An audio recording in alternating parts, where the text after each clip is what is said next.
ans, 24 conseils communautaires, c'est le 25e, 25 conférences des maires. Ça fait quasiment une réunion toutes les 6 semaines. On a toutes les 3 semaines, pardon. Et puis, se sont tenues également des réunions de commission. Chacun de vous siège dans 2 commissions. Et je vous remercie d'y avoir participé. Ça fait donc un nombre de réunions très considérable depuis le début, qui nous a permis d'avancer, peut-être pas toujours aussi vite qu'on l'aurait souhaité, peut-être pas avec toujours encore assez de participation et de démocratie par rapport à ce qu'on aurait pu souhaiter aussi. Mais vous avez vu que la loi engagement et proximité généralise en fait nos modes de travail, notamment l'existence d'une conférence des maires qui n'existe pas partout, mais qui va devenir obligatoire dans toutes les intercommunalités, ce qui n'était pas forcément le cas. Je vous propose, puisqu'il s'agit du dernier conseil communautaire, qu'on ait une petite rétrospective sur ce qui a été fait depuis 3 ans. Je remercie les agents qui ont œuvré à la préparation de ce travail. Ça nous permet de nous remettre un petit peu en mémoire ce qui a été fait depuis janvier 2017, voilà. Accompli ou lancé.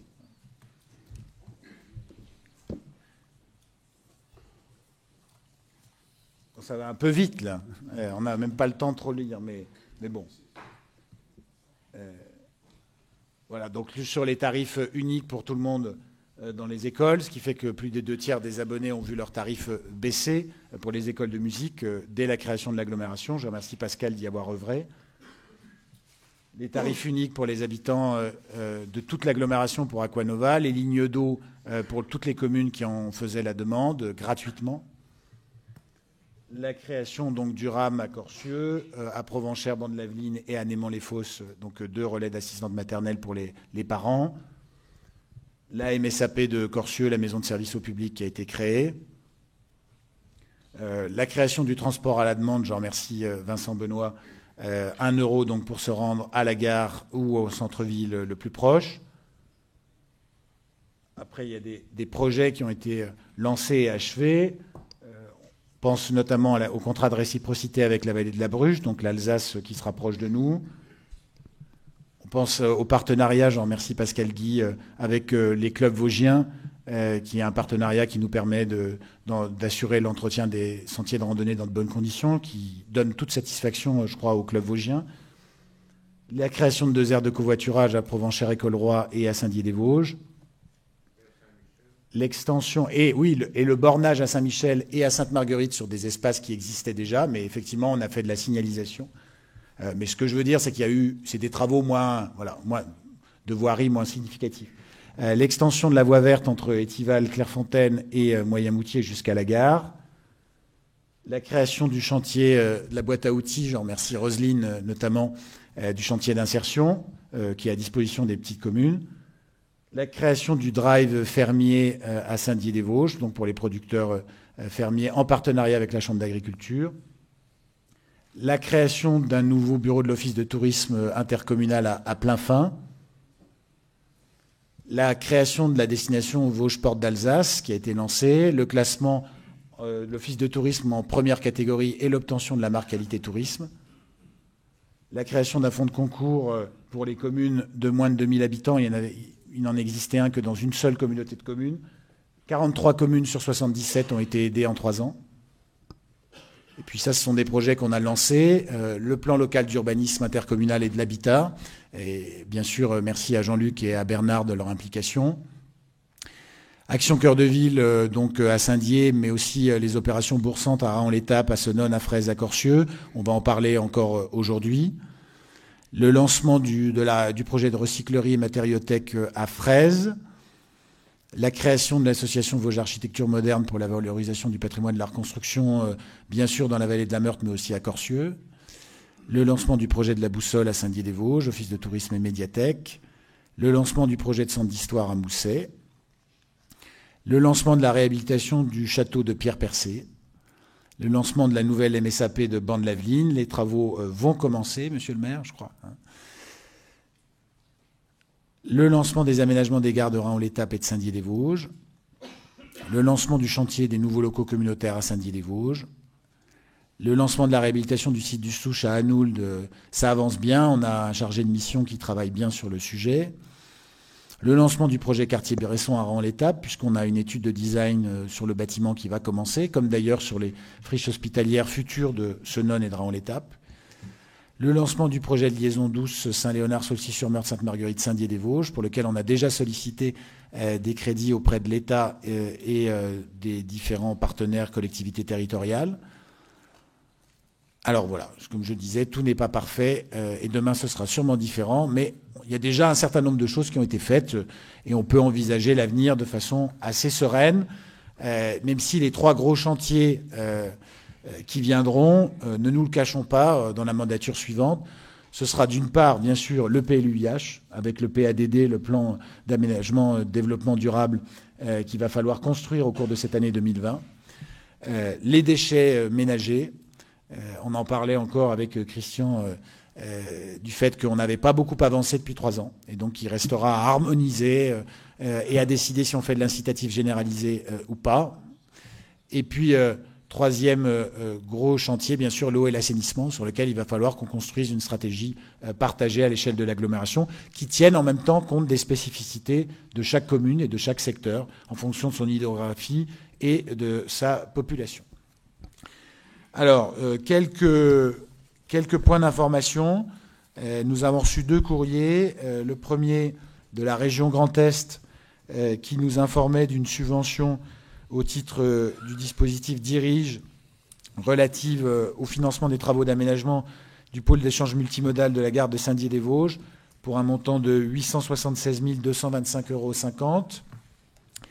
Et un courrier également du Conseil départemental des Vosges qui nous informe que nous obtenions une subvention de 27 428 € au titre du contrat de territoire Ambition 2020 pour une étude de design. Donc là, c'est une étude, ce n'est pas des travaux, bien sûr, mais il y a un bel accompagnement du Conseil départemental pour une étude de design et de programmation sur le site quartier Bresson à Raon-l'Étape.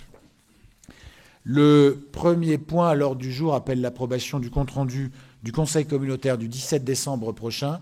Y a-t-il des demandes de prise de parole à ce sujet?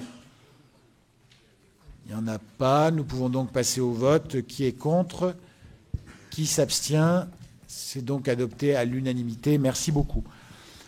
Le point suivant traite de l'attribution d'une subvention dans le cadre des aides à l'immobilier d'entreprise pour un projet d'acquisition d'un bâtiment artisanal. Je donne la parole à monsieur Benoît Pierrat, vice-président de la communauté d'agglomération. Très bien, bonsoir à toutes et à tous. Alors, donc il s'agit d'attribuer à une société basée à Raon-l'Étape, l'entreprise Ellipse Bâtiment, spécialisée en plâtrerie et peinture, une aide d'acquisition à l'immobilier d'entreprise pour soutenir son projet donc d'acquisition d'un bâtiment à Raon-l'Étape. Bon, c'est une entreprise qui a été créée en 1999 à Baccarat, qui est vosgienne depuis 2012. Ils ont donc déménagé siège et activité sur Raon-l'Étape. C'est une entreprise qui compte 7 salariés. Et donc, ils ont sollicité notre aide concernant l'immobilier d'entreprise. Alors, avec la commission de développement économique et selon une grille d'évaluation et certains critères, il y aurait possibilité d'attribuer une subvention à l'ASCI La Plaine à hauteur de 5 070 €, soit 14% de l'assiette éligible, rappelant que 36 215 € d'acquisition hors frais de notaire sont subventionnables. Concernant, nous avions voté aussi, pour parfaire l'information, nous avions voté un avenant à l'aide à l'immobilier il y a quelque temps concernant les SCI, parce que nous en avons beaucoup et en tout cas pouvoir continuer à les aider. Donc il faudra savoir que la SCI La Plaine rétrocédera la subvention obtenue sous forme d'une réduction de loyer à la société Ellipse Bâtiment, et cela pour une durée maximale de 4 ans. Et je rappelle que c'est la deuxième aide à l'acquisition que nous passons aujourd'hui, après une aide importante il y a quelque temps pour la société Gestra, une aide de 50 000 € pour l'acquisition du bâtiment Dame à Saint-Dié-des-Vosges. Voilà. Merci Benoît. Y a-t-il des demandes de prise de parole sur ce dossier? Non. Oui, ah, j'avais pas vu. Oui, William. Simplement les règles des modes de calcul des aides. Benoît. Alors, les modes. En fait, donc, il y a une grille d'analyse qui a été à réaliser. Et en fonction, il y a des points. C'est un nombre de points. 0, 1, 2. Alors, je vais peut-être vous faire court, mais bon, il y a une évaluation financière, avec en particulier qualité du dirigeant, évaluer les compétences, etc., la structure financière, l'activité économique, afin d'évaluer le chiffre d'affaires, la capacité financière de l'entreprise, les projets de développement, ça on y tient absolument, et donc ça c'est relativement important. Et puis des critères de majoration avec la reprise d'un bien immobilier en vacances depuis plus d'1 an, ce qui était le cas, c'était une friche industrielle, des critères économiques avec le saut technologique, avec les investissements en recherche et développement en termes d'innovation. Par exemple, sur cette fiche, on retrouve 0. Merci, voilà. C'est bien, mais c'était pour savoir comment, si c'était subjectif comme ça ou s'il y avait une grille d'évaluation. Voilà. Et en fait, donc, en fonction des points, il y a possibilité d'avoir 7%, 14% et un peu plus au maximum. D'accord, merci. Merci beaucoup Benoît, merci William. Donc s'il n'y a pas d'autres questions, on peut passer au vote. Qui est contre? Qui s'abstient? Vote contre une aide économique? Une abstention, très bien. C'est donc adopté avec une très large majorité. Le point suivant concerne l'attribution d'une subvention dans le cadre des aides à l'immobilier d'entreprise. Cette fois-ci, c'est pour l'acquisition d'un bâtiment industriel, non plus artisanal, à Anould. Je te redonne la parole, Benoît. Oui, alors en fait c'est la même chose. Donc on avait un bâtiment, enfin c'était une société à compétences artisanales. Là on a un projet avec l'acquisition d'un bâtiment industriel, un bâtiment qui est à Anould. Donc il est proposé d'aider l'entreprise TPMS qui fait de la réparation et de la maintenance industrielle pour soutenir également le projet d'acquisition immobilier de ce bâtiment situé à Anould. C'est une société qui est dirigée par une famille qui est venue en tout cas investir dans les Vosges, mais qui au départ c'était une entreprise qui était créée à Saint-Hippolyte en Alsace. L'entreprise compte aujourd'hui 13 salariés avec un apprenti et 4. En fait, ce qui est intéressant, c'est que l'entreprise compte 4 salariés de plus depuis la fin septembre 2018, cette date étant la date de dépôt de la lettre d'intention pour demander la fameuse aide à l'acquisition. Il est proposé sur les mêmes critères d'évaluation que la question précédente. Alors là, on a un bâtiment évidemment qui est beaucoup plus coûteux. Et nous proposerions une aide de 46 200 € à l'entreprise TPMS. Et j'étais en train de rechercher dans mes fiches le bâtiment. De mémoire, il était sur un budget total de 300 000, un peu plus de 300 000 € de bâtiment. Très bien. Y a-t-il des demandes de prise de parole sur ce sujet? Oui, je sais que c'est à nous. Il n'y en a pas. On peut donc passer au vote. Qui est contre? Qui s'abstient? C'est adopté à l'unanimité. Monsieur le maire d'Anould s'est engagé pour les faire s'installer de Saint-Hippolyte à Saint-Dié, à planter de la vigne à Anould. On verra s'il arrive à avoir du vin d'aussi bonne qualité qu'à Saint-Hippolyte. Hein. Oui, il y a une abstention. Oui. Okay.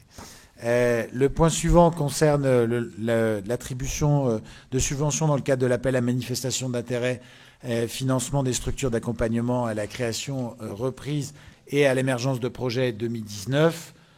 Monsieur le vice-président, vous avez à nouveau la parole. Oui, alors ça concerne l'appel à manifestation d'intérêt. Il y a quelques conseils communautaires de cela. Nous avions voté donc les aides aux structures d'accompagnement.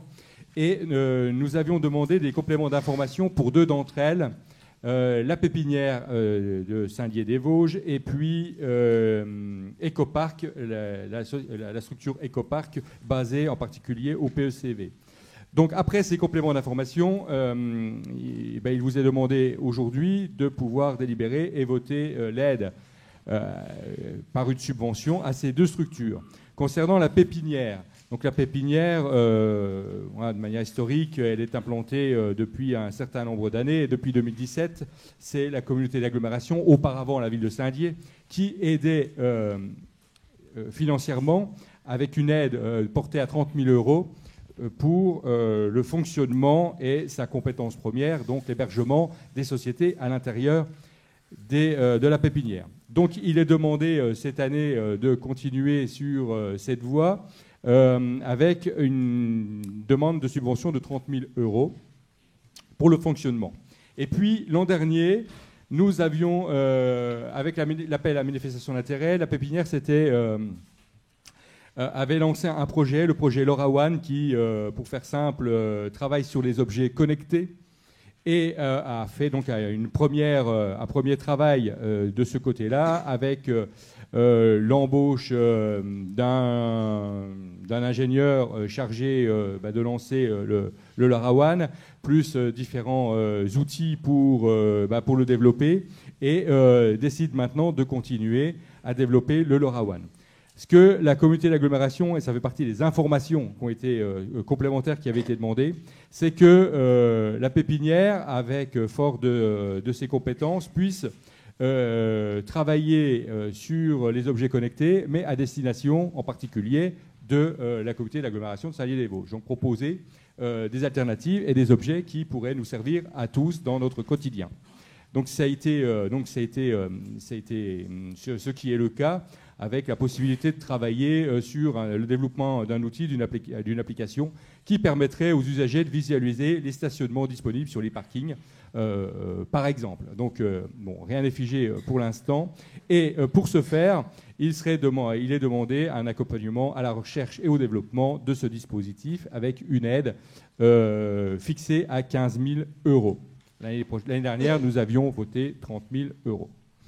Alors pour être complet, et dans les informations qui ont été demandées, c'était aussi que la communauté d'agglomération soit représentée au sein du conseil d'administration afin d'être intégrée, financeur, donc également à avoir la possibilité d'être consulté, ce qui sera le cas après évidemment le travail sur les statuts.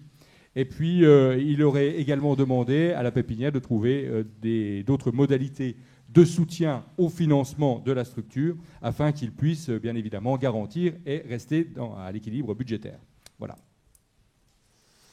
Merci, Monsieur le Vice-président. Y a-t-il des demandes de prise de parole sur ce sujet? C'est la pépinière, mais j'ai Ecopark. Oui, d'accord, très bien. C'est juste. Et sur Ecopark, mais c'est un dossier que finalement je vais le présenter, qu'on a repris en leur proposant de faire, c'est Roselyne d'ailleurs qui était en contact avec eux, je crois, à ce sujet, et toi, de faire de l'animation sur le pôle de l'éco-construction en lien avec les activités de la recyclerie et surtout de la matériothèque qui pourront y être développées. C'est ça. C'est la contrainte qu'on leur a posée. C'est ça. Qui puissent nous accompagner la communauté d'agglomération sur ce site, en particulier avec le réseau THE, Transition Habitat Environnement, avec Emmaüs et avec la matériothèque qui est destinée à se développer assez rapidement. Et il est proposé un montant de subvention de 12 000 € pour l'année 2020. Donc là, c'est pour de l'animation, essentiellement. Oui, Bertrand. Je n'ai pas bien compris. Au niveau de la pépinière, c'est 30 000 € de fonction. 15 000 ou 15 et 15? Non, c'est 30 000 vraiment sur le fonctionnement et sur la compétence destinée à l'hébergement des entreprises, et 15 000 € d'aide au développement du LoRaWAN, des objets connectés. Pas d'autres questions. La seule précision que je souhaitais apporter, c'est que ce n'est pas l'agglomération qui a commencé à subventionner la pépinière à la place de la ville de Saint-Dié, c'est la communauté de communes de Saint-Dié-des-Vosges quand elle a été créée, puisqu'elle a eu d'emblée la compétence développement économique dès le 1er janvier 2014. S'il n'y a pas d'autres questions, on peut donc passer au vote. Qui est contre? Qui s'abstient? C'est donc adopté à l'unanimité. Merci beaucoup. Le point suivant concerne une convention du CAUE pour les bourgs-centres. On a appelé ça Action Cœur de Ville, mais ça concerne essentiellement les bourgs-centres, pour pouvoir travailler sur leur traversée. Je donne la parole à Bernard Metz. Merci, Monsieur le Président. Oui, il s'agit d'un projet d'étude sur les traversées des bourgs-centres du territoire de la communauté d'agglomération. Un petit point sur le contexte général. Vous savez que la communauté d'agglomération a développé depuis 2019 un soutien aux bourgs-centres, qui sont des communes structurantes, afin de maintenir et de renforcer le maillage du territoire avec ses pôles de service, en parallèle du projet Action Cœur de Ville sur la ville-centre de Saint-Dié-des-Vosges.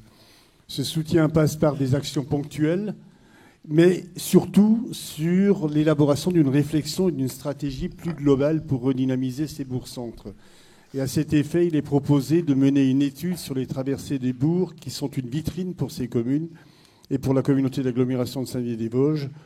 Tous les bourgs-centres identifiés comme tels, Moyenmoutier, Senones, Corcieux, Provenchères et Colroy, Fraises et Plainfin sont concernés. Or, Raon-l'Étape qui bénéficie déjà d'une étude de revitalisation qui est bien avancée. Dans ce cadre, il sera tenu compte, bien sûr, des projets déjà réalisés en cours dans les communes.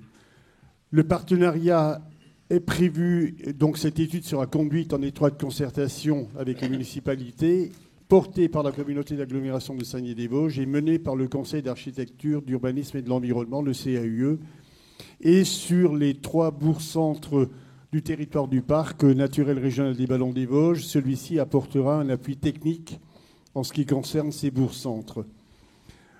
D'autres partenaires, bien sûr, pourront être associés si nécessaire. Donc l'objet est de mener une réflexion globale préalable à une requalification fonctionnelle, urbaine et paysagère de ces bourgs-centres avec des solutions ambitieuses, qualitatives, innovantes et qui sachent anticiper. La démarche a une visée préopérationnelle, ce qui paraît très important parce qu'après ça, on aura une feuille de route pour l'ensemble de ces bourgs-centres.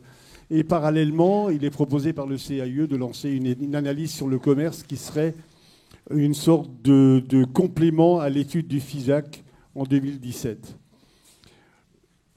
Les données financières, parce que c'est important, le financement de l'étude menée par le CAUE sera entièrement pris en charge par la communauté d'agglomération de Saint-Dié-des-Vosges, facturé à 23 940 €, soit 50% du coût réel, parce que la communauté d'agglomération est membre du CAUE. Donc soit environ 4 000 € par commune.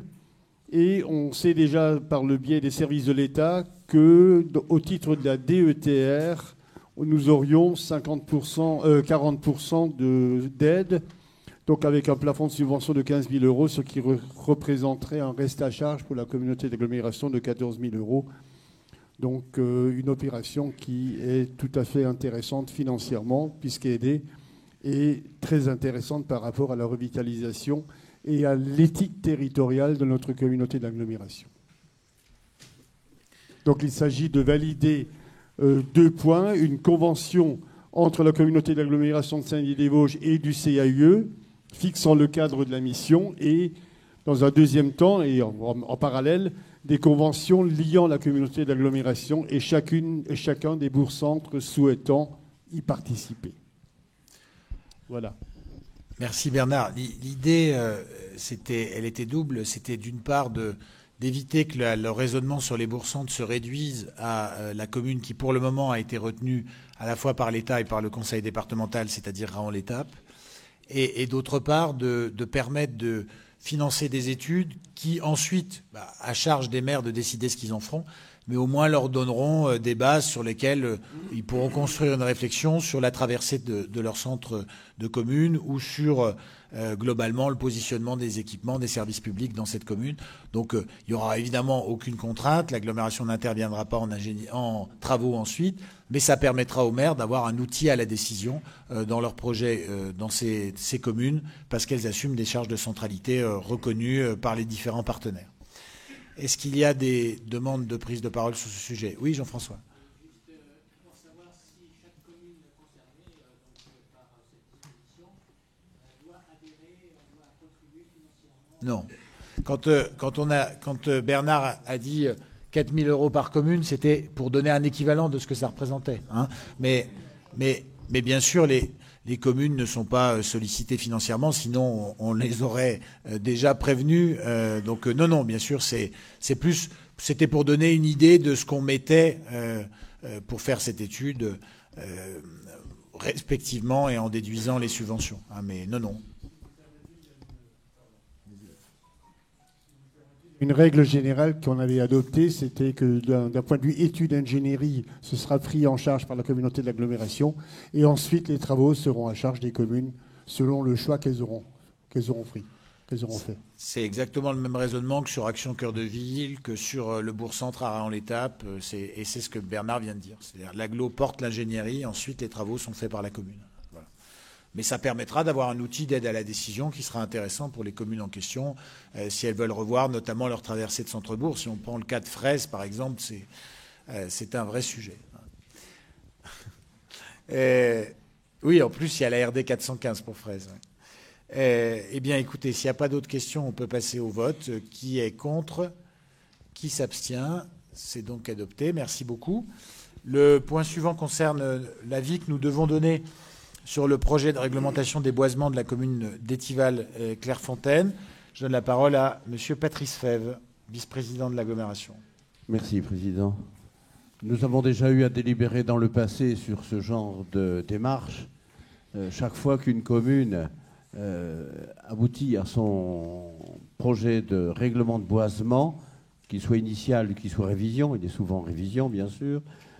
Juste un petit rappel, puisque la loi de développement des territoires ruraux de 2005 sur les aménagements fonciers sont de la compétence des conseils départementaux. Donc c'est le conseil départemental qui initie, met en œuvre et organise cette révision. Et ils sont assez chargés en intervention, puisque la demande pour la commune d'Étival date d'avant la fusion. Elle était faite par la communauté de communes des AVI. Voilà, donc le dossier est sur le point d'aboutir. Un agent de la com d'Aglo est présent à la plupart des réunions. Ça aboutit à définir un plan sur le boisement de la commune, avec 3 grands critères qu'on connaît pour ceux qui en ont fait. Les boisements libres, les boisements interdits et les boisements réglementés. Bon, c'est assez vaste comme dossier. Notre rôle à nous, communauté d'Aglo, c'est d'avoir un avis sur ce sujet-là, mais il a été suffisamment traité localement avec les élus, les habitants et tous les partenaires forestiers et autres sur le secteur. Donc on se limite à un avis à donner sur le plan qui nous est proposé. Si je peux me permettre une remarque sur la carte qui nous est communiquée, il y a une erreur puisque les communes des Rouges-Eaux, de Bois-de-Champ et de Mortagne ne figurent pas dans la communauté d'agglomération, ce qui est pourtant le cas depuis le 1er janvier 2018. Voilà, c'est une simple petite remarque. Il faut savoir que le dossier il a démarré en décembre 2017 par le conseil départemental. Je pense dans ta note à toi et à moi, je pense pas que ça a été diffusé, heureusement, parce que sinon les collègues seraient montés au créneau déjà, vu qu'ils ont dû assumer ce choix difficile. Est-ce qu'il y a des demandes de prise de parole sur ce sujet? Il n'y en a pas. Nous pouvons donc passer au vote. Qui est contre? Qui s'abstient? C'est adopté à l'unanimité. Merci beaucoup. Le point suivant concerne la détermination des durées d'amortissement des biens acquis par la communauté d'agglomération pour le budget annexe 714 et le budget annexe 716, donc à la fois pour les régies d'eau et pour les régies d'assainissement. Je te donne la parole, Alain, vice-président délégué aux finances. Merci, Monsieur le Président. Donc, je ne vais pas vous faire le détail de tout. Enfin, 2 groupes. Vous avez les durées qui sont données par l'État. Donc, il s'agit de 2 délibérations. C'est d'appliquer au budget annexe, comme a dit Monsieur le Président, le budget annexe 713, et la délégation de services publics eau et budget 715. Et l'autre, il s'agit du 714 et du 716. Donc, s'il y a des questions,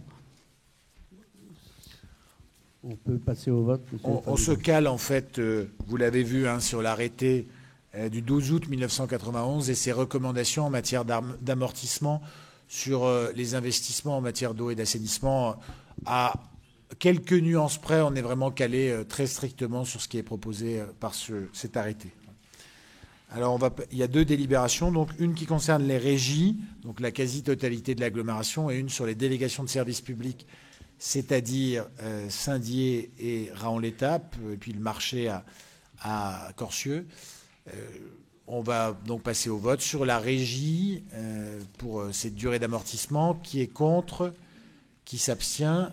C'est donc adopté. Et pour la délégation de service public, sur ces durées d'amortissement, qui est contre? Qui s'abstient? C'est adopté. Merci beaucoup. Le point suivant concerne, toujours dans la délégation de service public, un avenant à une DSP concernant le transport urbain. Je donne la parole à monsieur Vincent Benoît, vice-président délégué aux mobilités actives. Merci, monsieur le président. Pardon. Alors, c'est le dernier avenant que nous allons traiter ce soir pour cette délégation en cours de redéfinition pour la période prochaine. Et donc, ce qui vous est demandé déjà en premier lieu dans l'ensemble de cet avenant, c'est la prolongation de 8 mois de l'actuelle délégation de service public. Alors, pourquoi on a pris cette décision qui a été approuvée en commission consultative des services publics locaux? Aujourd'hui, vous voyez que le niveau de dépenses de cette délégation de service public est de l'ordre de 1,4 million, un petit 1,4 million, avec tout ce qui va être réintégré dans la future délégation de service public et pour une durée beaucoup plus longue de 8 ans et non pas de 3 ans comme c'était le cas de celle-là initialement. Le montant des dépenses va avoisiner, enfin va s'approcher des 4 millions d'euros par an. Donc c'est un budget beaucoup plus gros, c'est un ensemble de services beaucoup plus important puisqu'il intégrera des transports scolaires, les lignes interurbaines, et qu'on réfléchira à la modification de certains services TAD en zone rurale qui sont peut-être pas très efficaces pour les redéfinir peut-être en mutualisant d'autres moyens roulants. Et cela fait donc beaucoup de choses à étudier pour les éventuels candidats qui auront besoin d'un peu de temps. Et bien sûr, pour les services qui auront besoin de temps pour négocier avec les élus qui seront en charge de négocier cette délégation.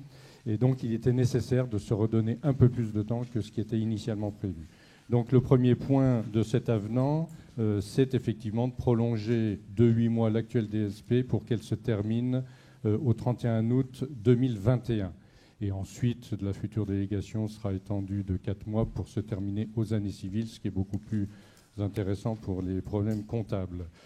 Ensuite, dans cet avenant, on a fixé les moments de gratuité, fête des quartiers, semaine européenne de la mobilité, la braderie du 20 septembre, qui ne coûte rien, mais qui est un réel succès, puisque chaque année, les navettes mises en place pour la braderie permettent de véhiculer près de 3000 voyageurs. Et le FIC du 2 au 4 octobre, pour lequel il y aura sans doute une gratuité supportée par le délégataire. Nous avons aussi besoin de modifier la liste des biens nécessaires au service, puisqu'un minibus a été réformé. Il doit donc être supprimé de la liste des matériels roulants. Nous ouvrons la ligne régulière, on l'avait déjà annoncé, ça avait été validé en commission, la ligne régulière numéro 3 au scolaire, donc ça concerne environ une dizaine d'élèves. Et effectivement, on voit que depuis cette ouverture, depuis la rentrée, la fréquentation augmente sur cette ligne. Nous comptons mettre en place à titre d'essai, et ça permettra de prendre la décision optionnelle dans la future DSP, de créer une desserte IUT hôpital en passant par les services administratifs de la mairie et de Saint-Dié-des-Vosges et de la communauté d'agglomération de Saint-Dié-des-Vosges pour conduire des gens à l'heure du déjeuner, par exemple, aller déjeuner à l'hôpital. L'hôpital est très content de pouvoir mettre à disposition son restaurant d'entreprise qui est tout à fait dimensionné pour recevoir c'est environ 50 personnes supplémentaires à chaque repas. Et enfin, nous aurons à régulariser le montant des tarifs préférentiels, puisque je vous rappelle, nous avons fixé lors d'un précédent avenant les tarifs préférentiels à uniquement une catégorie qui fait effectivement diminuer les recettes commerciales.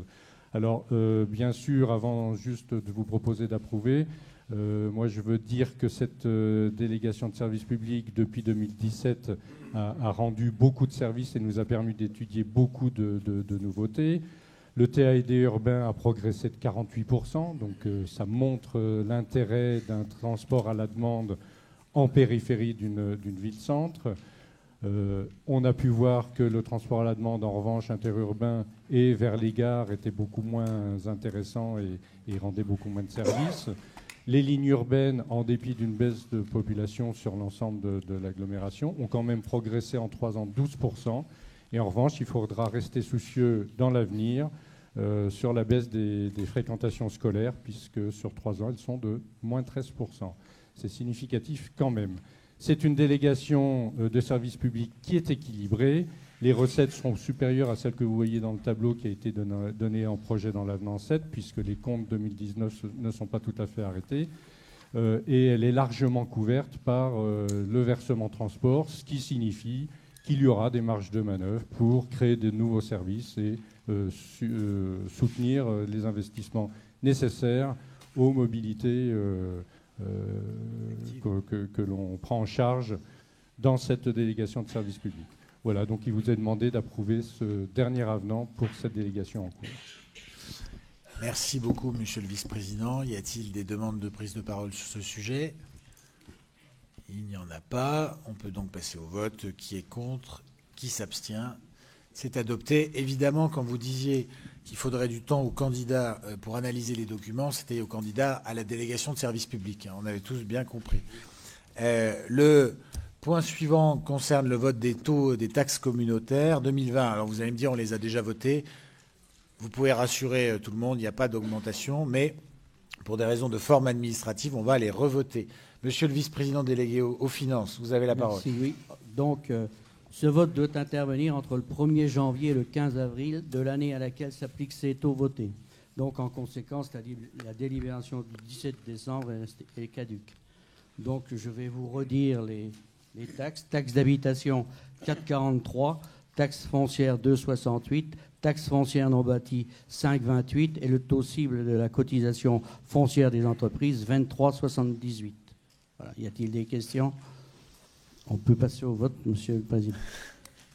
Donc c'est bien sûr toujours les mêmes taux qui ont été définis en début de mandat, puisqu'on a signé, on a voté ensemble un pacte de neutralité fiscale. Donc on est toujours bien sur cette stabilité fiscale depuis le début de la création de l'agglomération. S'il n'y a pas de questions, nous pouvons donc passer au vote. Qui est contre?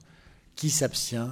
C'est donc adopté à l'unanimité. Et puis on a les taxes d'enlèvement des ordures ménagères 2020. Monsieur le vice-président.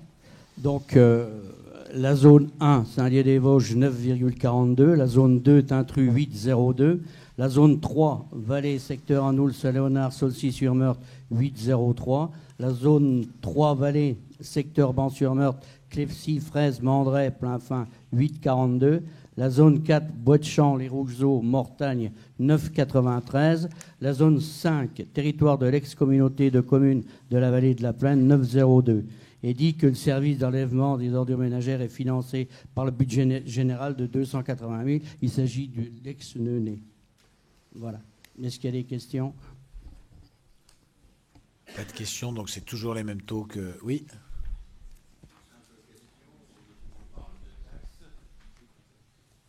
Vous venez de parler de taxes, mais lorsque l'on est en redevance, est-ce qu'il y a un changement ou pas?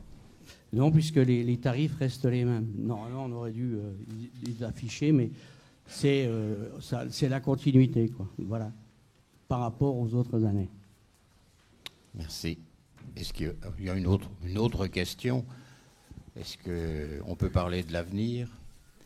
Est-ce qu'en fait, la taxe prendra le dessus par rapport à la redevance sur l'ensemble des communes?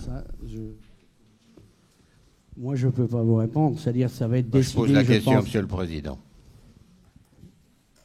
Ça sera décidé. Je voudrais bien son engagement là-dessus. Ah ben, il n'y aura pas d'engagement. Je m'en doute. Pour une raison simple, c'est que ça s'appelle la démocratie. C'est le Conseil communautaire prochain qui prendra la décision. Sauf à considérer, 1, que je suis sûr d'y être, 2, que je suis sûr d'être président, 3, que je suis sûr de convaincre les collègues de faire ce que je pense, 4, qui votent tous exactement comme moi, je peux difficilement prendre un engagement. Et d'ailleurs, il y a des observations qu'on peut faire aujourd'hui. Il y a déjà une majorité des habitants de l'agglomération qui sont à la taxe en nombre de foyers. C'est une réalité. Après, on aura à examiner, notamment au regard de la nécessité de mettre en place la taxation incitative ou la redevance incitative. Donc le fait qu'on paye en fonction du nombre de fois où on sort sa poubelle ou au poids, on aura à voir ce qui est le plus efficace. Il faudra mettre les deux ensemble. Voilà. Le Conseil se prononcera. Il faut aussi accepter que la décision soit prise par les autres. Y a-t-il des... C'est tout à fait d'accord. Je suis tout à fait d'accord avec ce que tu viens de dire. Mais il y a quand même une chose dans l'incitatif. Je pense que ce qui a été apporté, et le président qui pourrait en parler, le maire de Némont-les-Fosses, est quand même la solution la plus économique.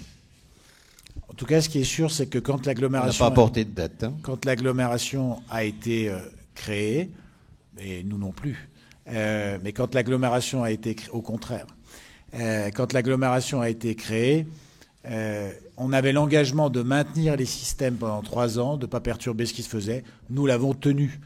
Après, il appartiendra au prochain conseil communautaire de prendre les décisions et de changer ce système et d'harmoniser.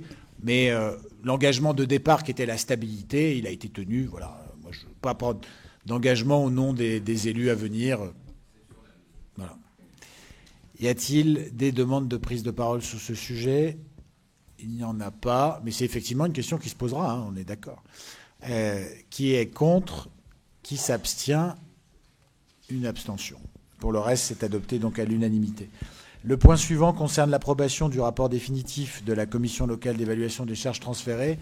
Je vous rappelle qu'il a été adopté déjà par la CLECT version Conseil communautaire, puisqu'on avait fait le choix, pour des raisons pratiques, de ne pas dissocier la Commission locale d'évaluation des charges transférées du Conseil communautaire. Donc on a déjà voté sur les chiffres qu'on a aujourd'hui, hein, et à l'unanimité, je crois, dans la CLEC du 24 septembre. Monsieur le vice-président délégué aux finances, donc, vous avez la parole. L'approbation du rapport définitif de la Commission locale d'évaluation des charges a été donc envoyée à toutes les communes. Celles-ci ont répondu. Donc il s'agit maintenant de revoir, enfin disons, d'évaluer, de valider, disons, ces charges. Donc je vais vous les répéter rapidement. Il s'agissait en transfert de charges. Nous avions Chatas, qui ont redonné pour les éoliennes 36 603. Nous avions aussi Clefcy, Ban-sur-Meurthe pour les stades, on a 1600. Pour Fraise, pour les stades, 900 €. Pour la Grande Fosse, au sujet des éoliennes, 21 962. Pour Plainfin, le stade, 8 523. Les Poulières, pour qu'il s'agit de reprendre la compétence qui a été redonnée au sujet de l'éclairage plus de l'entretien des routes, enfin des fossés. Là, il y avait à l'époque, c'est 88 147 €. Et pour Saint-Lié-des-Vosges, 1 057 690. C'est rajouté après donc la mutualisation. La mutualisation, c'est autre chose. Ce n'est pas un transfert de charge, c'est-à-dire qu'on la remet en question tous les ans.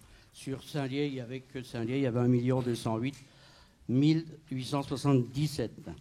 C'est qui a donné pour l'année 2019 un total des attributions de 11 322 774 et avec des négatifs de 62 642. Il s'agit des compensations, enfin disons le montant d'attribution de compensation dû à chaque commune pour l'année 2019. Donc vous avez les montants dans la feuille qui est ici, que vous avez dû vérifier, et vous avez sur le même ce qui est prévu pour 2020. Voilà. Y a-t-il des questions ? Oui. Monsieur le maire de Paris-Grand-Rue.